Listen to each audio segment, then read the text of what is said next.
కూడా మీ అందరి కోసం నేను కాళ్ళు పట్టుకొని మళ్ళీ అడిగిన. కానీ ఇప్పుడు మీరు ఒక్కరు కూడా కనీసం రెస్పాండ్ అయ్యే సిచ్యువేషన్ కూడా వస్తలేదు. ఒక్కసారి ఆలోచించండి, బయటికి రండి. అక్కడ మనకు 783 పోస్టులు మాత్రమే ఉన్నాయి జోన్ వైజ్ గా చూసుకుంటే. కానీ ఇప్పుడున్న పరిస్థితుల్లో ఒక్కరంటే బయటకు వచ్చే పొజిషన్ లేదు. ఏదంటే గ్రూప్ లో చాట్ చేస్తున్నారు తప్ప బయటికి లైవ్ లో వచ్చి చేయండి. నాకు హెల్త్ బాగాలేదు, 15 డేస్ నుంచి నేను హెల్త్ కండిషన్ తో కూడా ఫైట్ చేస్తూ నేను మీ అందరి కోసం నేను వస్తున్నా.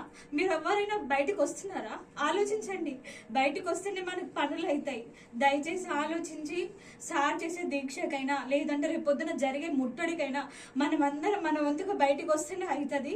ఇది నా పేరెంట్స్ కూడా ఏమంటారు, ఇంత దూరం పంపించారు. ఎందుకంటే ఒక జాబ్ వస్తే నా లైఫ్ కి నేను సెట్ అయిపోతా.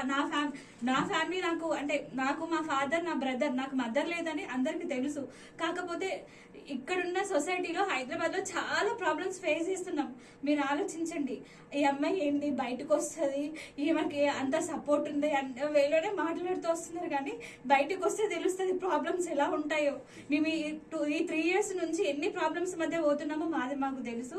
దయచేసి మనకి ఏ జోన్లో జాబ్స్ లేవండి. ఉన్న 783 పోస్టులు అనేది ఈ 5 లక్షల మందికి ఎవరికి వస్తుందో మీరు ఒక్కసారి మీ హార్ట్ఫుల్ గా ఒక్కసారి అడుక్కోండి, మీకు తెలుస్తుంది.